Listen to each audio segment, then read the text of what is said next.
Bonjour, chers frères et sœurs. Bonjour, chers serviteurs, servants de Dieu. Je suis la servante de Dieu, Ruth Chiveri, que vous connaissez, que certains d'entre vous connaissent. Alors, je suis vraiment très heureuse, très contente de venir vous partager ce que le Seigneur m'a dit, ce qu'il m'a révélé pour son Église que nous sommes, vous et moi. Alléluia. Dieu est fidèle. Il nous dit dans Hébreu qu'il n'est pas ingrat pour oublier le travail que nous faisons dans sa maison en rendant des services à ses saints. Alléluia. Avant de vous partager ce merveilleux message, ce message encourageant, j'aimerais prier pour me remettre entre les mains du Seigneur pour que le Saint-Esprit vraiment parle au travers ma bouche, fidèlement qu'il vous rende compte de ce que le Seigneur nous révèle pour son Église que nous sommes. Merci Seigneur parce que tu es un Dieu magnifique, tu es un Dieu merveilleux, tu es un Dieu bon. Ah, tu es digne d'être loué, digne d'être glorifié, digne d'être exalté. Nous te disons merci. Merci pour tes promesses, Père éternel, dans nos vies qui vont s'accomplir. Et merci pour ton Saint-Esprit qui va se révéler à travers ma bouche maintenant pour ton peuple. Merci pour tes promesses. Merci. Nous savons que Père, quand tu promets, tu le réalises. Tu n'es pas un Dieu infidèle et tu n'es pas un menteur. Que ton nom soit béni. Alléluia. Alléluia. Depuis un certain temps, le Seigneur nous parle de l'obéissance, de la soumission. Et il nous a même enseigné, on a fait un séminaire sur comment sortir de la tiédeur. Au début, il nous avait parlé de l'ignorance, quoi. En fait, Dieu m'a révélé vraiment son cœur. Il m'a révélé ses plans. Ses plans, c'est que son Église prospère, qu'elle devienne vraiment prospère, glorieuse, et que sa gloire soit vue. Et jusqu'à présent, sa gloire n'est pas vue dans son Église comme lui, il voudrait. Il dit donc à son Église qui le cherche, à ceux qui le cherchent, ceux qui font partie de son Église, il dit que nous ne travaillons pas en vain. Il est venu avec une parole d'encouragement. Ah, ça a touché mon cœur. Mes frères et sœurs, je peux vous dire, je suis dans la joie. Les promesses de Dieu ne se font suivre d'aucun chagrin. Quand il bénit vraiment. Il dit qu'il avait promis que la gloire de la dernière église sera plus grande que celle de la première.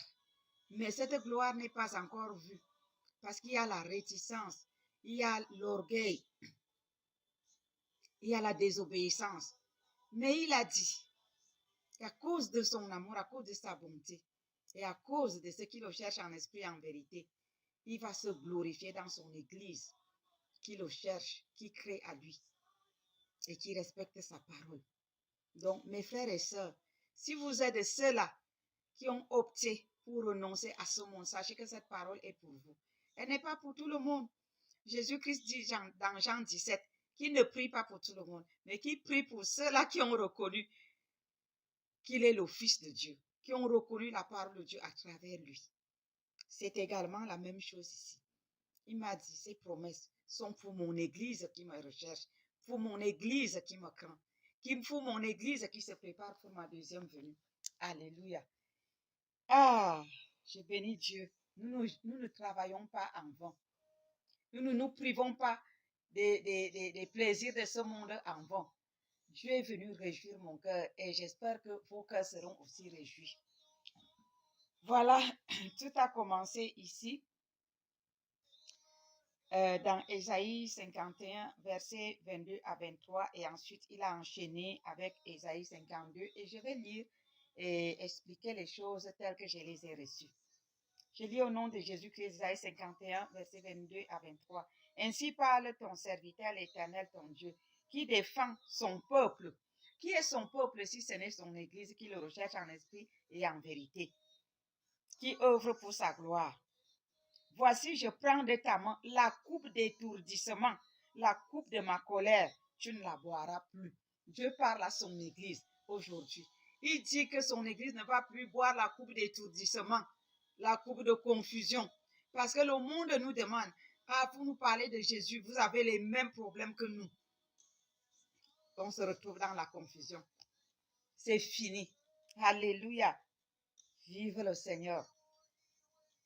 Verset 23. Je la mettrai dans la main de tes oppresseurs qui te disaient, courbe-toi et nous passerons. Tu faisais alors de ton dos communautaire comme une rue pour les passants. C'est fini, mon frère, ma soeur, serviteur, servante de Dieu. L'heure a sonné, l'heure de la vérité. Le Seigneur va faire la différence comme il nous le dit dans sa parole. Il fera la différence entre ceux qui le servent et ceux qui ne le servent pas. Le moment est arrivé. Mon frère, ma soeur, tu as tellement servi le Seigneur en gémissant. L'heure a sonné où tu vas te réjouir. Fini les gémissements. Gloire à Dieu. Ésaïe 52 à partir du verset 1. Je lis au nom de Jésus-Christ.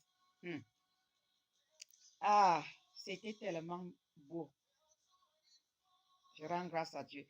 Réveille-toi, réveille-toi. Revêt ta parure, Sion. Revêt tes habits de fête, Jérusalem, ville sainte. Car il n'entrera plus chez toi ni incirconcis, ni impur. Alléluia.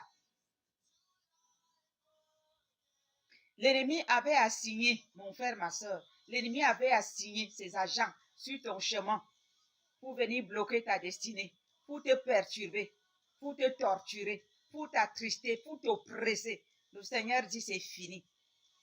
Il dit que il n'entrera plus chez toi ni incirconcis. Les incirconcis de cœur, nous savons d'où ils viennent. Ils ne viennent pas de Dieu. Le cœur des enfants de Dieu est circoncis. Donc les incirconcis, nous savons d'où ils viennent. Le Seigneur dit qu'ils n'entreront plus dans ta vie. Les incirconcis ni les impurs. Alléluia. Verset 2. Secoue ta poussière, lève-toi, mets-toi sur ton séant. Jérusalem, détache les liens de ton cou. Le Seigneur te délivre de tout lien de captivité qui te retenait dans le péché, dans la souffrance, dans la maladie, dans le non-accomplissement, dans la limitation. L'ennemi est venu te limiter. Tout ce que tu pouvais faire, tu ne pouvais pas exceller. C'est fini. Le Seigneur te détache. Il nous détache des liens de limitation. Il nous détache des liens de la souffrance, de la persécution, de l'oppression, du non-accomplissement, de la médiocrité. Alléluia. Secoue ta poussière. Lève-toi. Mets-toi sur ton séant, Jérusalem. Détache les liens de ton cou. Alléluia. Captive fille de Sion. Quand Dieu parle de captive fille ici, ce n'est pas le genre féminin. Il parle de son église que nous sommes. Nous sommes la fille de Jérusalem. Nous sommes la fille de Sion, la fiancée de Jésus-Christ. Il détache les liens du cou de son épouse, de sa fiancée, de son église, donc de vous et de moi. Alléluia. Car ainsi parle l'Éternel, c'est gratuitement que vous avez été vendus. Et ce n'est pas à prix d'argent que vous serez rachetés. Car ainsi parle le Seigneur l'Éternel. Jadis mon peuple descendit en Égypte pour y séjourner. Puis l'Assyrien l'opprima sans cause. Il y a des souffrances que nous endurons sans cause. Tu te demandes, mais qu'est-ce que j'ai fait pour subir cela? Alléluia. Le Seigneur dit, l'heure a sonné. Il va remettre cette coupe d'étourdissement entre les mains de tes oppresseurs pour que toi, tu rentres dans ton repos. Et maintenant, qu'ai-je à faire, dit l'Éternel, quand mon peuple a été gratuitement enlevé? Ces tyrans poussent des cris, dit l'Éternel. Et toute la durée du jour, mon nom est outragé. C'est pourquoi mon peuple connaîtra mon nom. C'est pourquoi il saura en ce jour que c'est moi qui parle. Me voici. Alléluia. Oh, que le nom de Dieu soit glorifié. Que le nom de Dieu soit béni. Qu'ils sont beaux. Qu'ils sont beaux sur les montagnes, les pieds de celui qui approche les pieds de celui qui apporte de bonnes nouvelles, qui publie la paix, de celui qui apporte de bonnes nouvelles, qui publie le salut, de celui qui dit à Sion, ton Dieu règne. Il s'agit de qui ici? De son église. C'est son église qui répand la bonne nouvelle. C'est son église qui prêche la repentance, qui prêche le salut. Alléluia.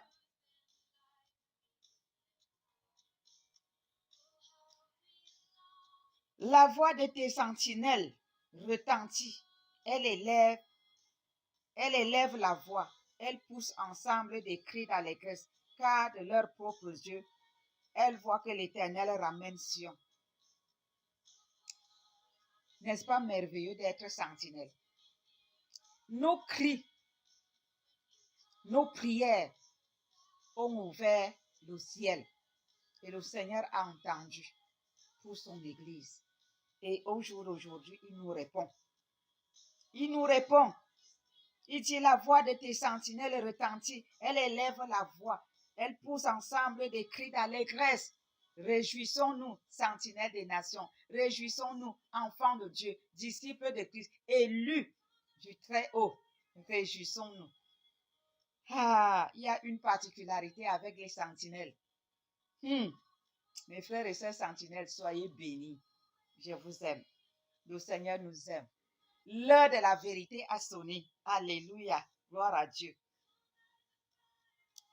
Et car de leurs propres yeux, elles voient que l'Éternel ramène Sion. Éclatez ensemble en cris de joie, ruines de Jérusalem, car l'Éternel console son peuple. Mon frère, ma soeur, tu as tellement pleuré que tu croyais que Dieu t'a abandonné. Tu te disais, quel est ce Dieu que je prie? Je crie à lui. C'est toujours le contraire qui se reproduit.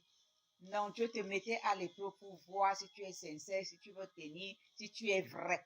Alors maintenant, l'heure de la récompense a sonné pour toi. Je suis venu t'annoncer que l'heure de ta récompense est arrivée. Saisis cette promesse, saisis cette déclaration, saisis cette prophétie. Ainsi dit l'Éternel qui est fondé et est écrit dans sa parole. Il n'y a pas de doute à cela. Prenez possession de ces déclarations. Dieu dit, éclatez ensemble en cris de joie, ruines de Jérusalem. Parce que les ruines, là, vont finir. Car l'Éternel console son peuple. Il rachète Jérusalem. L'Éternel découvre le bras de sa sainteté aux yeux de toutes les nations. Et toutes les extrémités de la terre verront le salut de notre Dieu. À travers qui? À travers vous et moi. Combien de fois on nous a posé la question, où est votre Dieu là? Autour de nous, dans nos familles, dans les rues, dans nos services, les collègues, les amis, ceux-là qui ne croient pas. Maintenant, ils vont voir le salut de Dieu, la gloire de Dieu dans son Église. Alléluia. Le salut de notre Dieu. Partez, partez, sortez de là, ne touchez rien d'impur, sortez du milieu d'elle. Dieu s'adresse à son Église. Dieu s'adresse à nous. Dieu nous demande de quitter le monde. Ce matin encore, nous étions en train de prier pour que les plaisirs de ce monde s'éloignent de l'Église. Voilà que le Seigneur confirme. Il nous demande de sortir des plaisirs de ce monde, de sortir de ces voies de compromission, parce que l'heure de la vérité a sonné, l'heure de sa gloire a sonné. Le soleil de gloire va se lever dans nos vies. Le soleil de gloire va se lever dans ta vie, mon frère, ma soeur. Le soleil de gloire va se lever dans l'Église de Christ. Hey! Merveilleux Jésus, nous te disons merci. Hey! Ne touchez rien d'impur, sortez du milieu d'elle, purifiez-vous, vous qui portez les vases de l'Éternel. Nous portons les vases d'huile de l'Éternel. Nous sommes ointes et oints par le Saint-Esprit. Le Seigneur nous demande de sortir et de ne pas toucher aux choses impures de ce monde, de sortir du monde et de conserver notre huile pure, notre huile sainte, sans la souiller. Parce que sa gloire qu'il dépose sur nous maintenant doit briller de mille feux. Et le monde doit savoir que nous sommes son Église, nous ses enfants. Le monde s'est tellement moqué de l'Église que maintenant, la parole de Dieu va s'accomplir. Si vous le croyez, vous le verrez. Si vous ne croyez pas, vous passerez à côté pendant que nous autres, nous allons nous réjouir et nous allons briller des mille feux. Alléluia. Je ne souhaite pas que vous passiez à côté. Je souhaite que vous ayez la foi et que la chose s'accomplisse aussi en vous et qu'ensemble nous puissions nous réjouir. Eh Seigneur, merci. Purifiez-vous, vous qui portez les vases de l'Éternel. Ne sortez pas avec précipitation, ne partez pas en fuyant, car l'Éternel ira devant vous et le Dieu d'Israël fermera votre marche. Gloire à Dieu. Gloire à Dieu. Gloire à Dieu. Que le nom de Dieu soit béni. Mes frères et sœurs, recevez. Recevez ces prophéties du Seigneur. Recevez ces promesses. Scellez ça dans vos vies. Alléluia. Le verset 13 dit, voici mon serviteur prospérera. Alléluia. Hey, Jesus.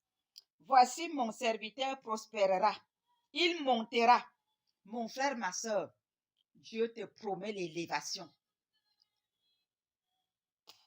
Dieu promet ton élévation. Dieu t'amène dans une autre dimension. Il nous amène dans un autre niveau, dans une autre dimension. Le Seigneur a ouvert une nouvelle page pour son Église qui le craint.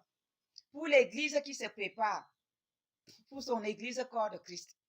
Son épouse, sa fiancée. Que vous et moi nous sommes. Dieu a ouvert une nouvelle page pour nous. Nous allons expérimenter désormais sa gloire, sa puissance. Alléluia. L'heure a sonné. Voici mon serviteur prospérera. Dis, je prospérerai. Moi, je prospérerai au nom de Jésus-Christ de Nazareth.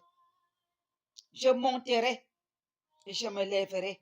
Je me lèverai bien haut et très haut comme l'aigle. Mon frère, ma soeur, je déclare au nom puissant de Jésus-Christ de Nazareth que tu prospéreras.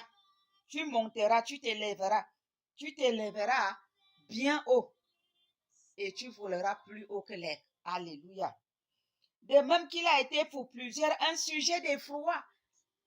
L'église a été un sujet d'effroi. Les gens se moquaient. De même qu'il a été pour plusieurs un sujet d'effroi, tant son visage était défiguré, tant son aspect différait de celui des fils de l'homme. De même, il sera pour beaucoup de peuples un sujet de joie. L'église sera un sujet de joie. Les gens vont venir chercher la solution dans l'église et ils vont se réjouir. Les gens ne vont plus sortir de l'église étant tristes, étant déçus. C'est fini. Dieu va honorer les prières de ses sentinelles. Dieu va honorer les prières de ceux qui intercèdent pour son peuple dans son église. De même qu'il a été pour plusieurs un sujet d'effroi, tant son visage était défiguré, tant son aspect différait de celui des fils de l'homme, de même il sera pour beaucoup de peuples un sujet de joie. Alléluia. Mon frère, ma soeur, tu seras un sujet de joie autour de toi, dans ta maison, dans ton bureau, parmi tes amis, au milieu de ton peuple, dans ton église, dans ton assemblée. Tu seras un sujet de joie, un encouragement. Les gens viendront au Seigneur à travers ton témoignage. Au nom de Jésus, reçois ça. Ça va s'accomplir au nom de Jésus. Reçois cette parole. Car ils verront ce qui ne leur avait point été raconté. Ce qui ne leur avait été point raconté. Ils apprendront ce qu'ils n'avaient point entendu. N'est-ce pas merveilleux, mes frères et sœurs? Quoi de plus beau que ça? Nous devons seulement remercier le Seigneur. Nous ne travaillons pas en vain. Quand le Seigneur nous dit, soumettez-vous à ma parole, obéissez à mes instructions, nous sommes toujours là en train de murmurer, en train de se rébeller, en train de faire ci, en train de faire ça. N'est-ce pas maintenant, c'est merveilleux? Ça vaut la peine d'obéir, non? Je vais vous raconter un petit témoignage pour qui ne savent pas. Dieu m'a demandé de faire des choses pas ordinaire dimanche passé, dimanche de la Pentecôte. Et voilà, j'ai fait ce qu'il m'a demandé. La gloire de Dieu est descendue. Il a ouvert les yeux de notre pasteur et d'une sœur à l'église. Ils ont commencé à voir le diamant sur le toit de la maison, qui est la maison en face, en fait, le toit en face de notre église. Pendant qu'il pleuvait. Et à la sortie du culte, Dieu nous a montré son alliance au ciel. Pourquoi l'alliance là n'est pas sortie pendant qu'on était au culte dedans ou après? Mais pourquoi c'est seulement à la sortie du culte, quand nous étions tous dehors? Il y a les signes qui ne trompent pas. Et aujourd'hui, il vient me révéler sa gloire dans l'église corps de Christ, pour ses enfants, pour vous et pour moi. Tout s'enchaîne. Frères et sœurs, écoutons, soyons obéissants. Quand le Seigneur nous demande de faire quelque chose, faisons la chose. Que le Seigneur vous bénisse. Restez fidèles. Attachez-vous à Dieu. Soyez intègres dans vos voies. Les choses vont changer. Ce qui était courbé sera redressé. Assez, c'est assez. L'Église a tant gémi. Maintenant, c'est le moment de se réjouir. Que le Seigneur vous bénisse. Que le nom de notre Dieu soit glorifié. Alléluia. Soyez bénis.